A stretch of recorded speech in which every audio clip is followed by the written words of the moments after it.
Hello everyone. So last class में हमने discuss करे थे आपका न्यूट्रॉन्स, प्रोटॉन्स और आपके इलेक्ट्रॉन्स के बारे में, जो थे आपके सब atomic particles of atom.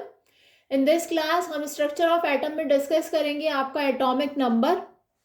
Atomic number आपका क्या होता है? Atomic number is the number of protons in one atom of an element, यानी कि नंबर ऑफ प्रोटॉन्स एक एटम के अंदर आपके किसी भी एलिमेंट के, वो आपके क्या कहलाता है? Atomic number of that element. Atomic number को डिनोट करते हैं Z से, जो कि इसका सिंबल है। एग्जाम्पल ले लीजिए, जैसे कि एक एटम ऑफ सोडियम में आपके 11 प्रोटॉन्स होते हैं, तो क्योंकि 11 प्रोटॉन्स होते हैं देयरफॉर एटॉमिक नंबर आपका क्या हो जाएगा? 11 फॉर सोडियम। हम कह सकते हैं in terms of formula, atomic number of an element आपका इक्वल होता है number of protons in one atom of that element.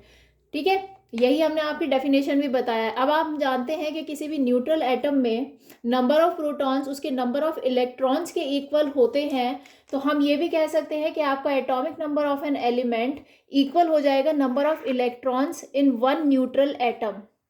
हम ये भी कह सकते हैं क्योंकि नंबर ऑफ प्रोटॉन्स और number of electrons in a neutral atom equal होते हैं। ठीक है, इसीलिए हम कह सकते हैं कि no two elements can have the same atomic number. कोई भी दो एलिमेंट्स का सेम एटॉमिक नंबर कभी नहीं होगा।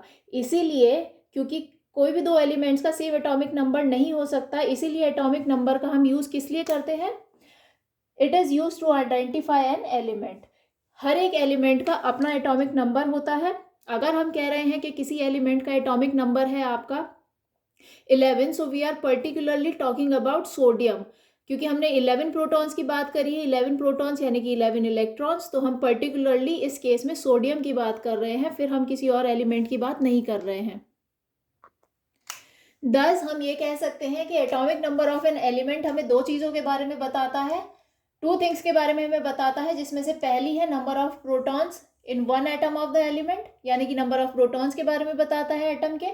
दूसरा number of electrons in one normal atom of the element.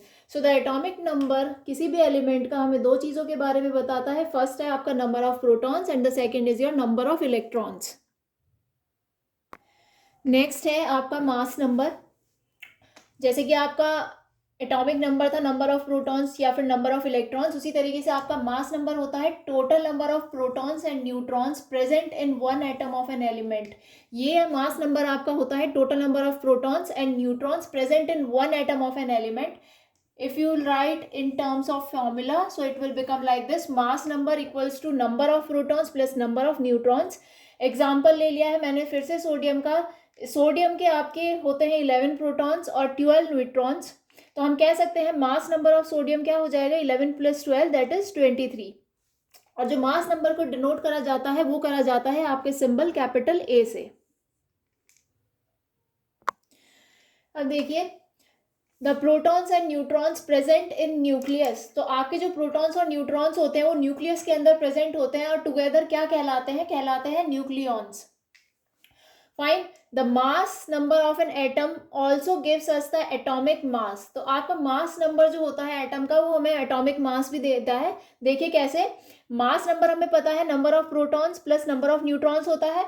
हमें ये भी पता है कि मास ऑफ अ प्रोटॉन होता है 1U। सिमिलरली मास एक न्यूट्रॉन का होता है 1U। तो अगर हम मास नंबर को नंबर ऑफ प्रोटॉन्स इनटू उसके मास से प्रोडक्ट करें प्लस नंबर ऑफ न्यूट्रॉन्स को एक न्यूट्रॉन के मास से प्रोडक्ट करें, तो हमें mass of protons plus mass of neutrons की टर्म्स में फॉर्मूला मिलेगा। हमें पता है कि टोटल मास ऑफ न्यूट्रॉन और प्रोटॉन जो मिलके कहलाता है वो कहलाता है एटॉमिक मास। देयरफॉर हम कह सकते हैं कि हमारा मास नंबर जो है वो इक्वल हो जाएगा आपके एटॉमिक मास के। आगे जो है, actually the atomic mass of an atom, हमने जो अभी तक प्रोसेस करी उससे हमें क्या पता चला कि हमारा जो एटॉमिक मास है किसी भी एटम का वो न्यूमेरिकली इक्वल उसके मास नंबर के ही होता है। जैसे कि अगर हम कह रहे हैं if mass number of an atom is 23, अगर हम किसी एटम का मास नंबर 23 कह रहे हैं तो उसका एटॉमिक मास भी इक्वल हो जाएगा 23 यूनिट्स के। ठीक है, अब रिलेशनशिप होता है आपका मास नंबर और एटॉमिक नंबर में। वो रिलेशनशिप क्या होता है?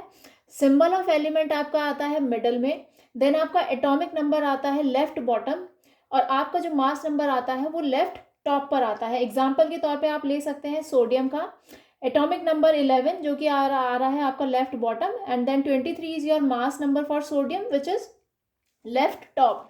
सिमिलरली ऐसे ही कार्बन का है जो कि 6 है atomic number and 12 is the mass number of carbon. तो ये था आपका एक छोटा सा टॉपिक स्ट्रक्चर ऑफ एटम से, जिसमें आज हमने डिस्कस करा आपके atomic number, mass number plus आपका एटॉमिक मास। नेक्स्ट वीडियो में हम फर्दर डिस्कशन करेंगे। Thank you.